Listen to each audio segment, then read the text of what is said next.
This is the way I look at it.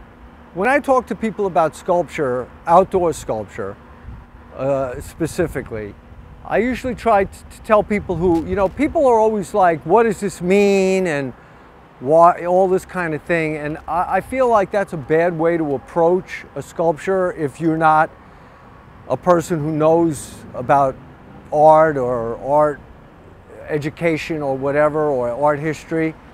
So what I usually say to people is that, okay, the way that your entryway into this is any sculpture that's here, any sculpture that's anywhere. What is it made out of? How did the person put it together?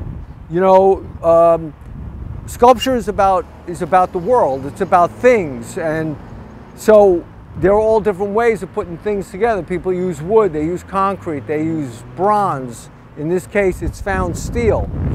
So a way of getting into the piece is by, just looking at it and see what's in there, and how the person, me specifically in this case, how it was put together.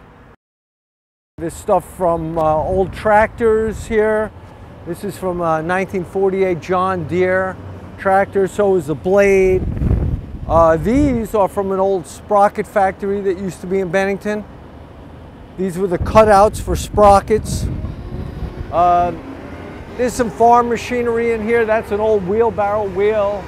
It was in Massachusetts for about a year and a half. And when it came back to my place, I just put some more stuff on it. I am always adding to it. I mean, it's never really done.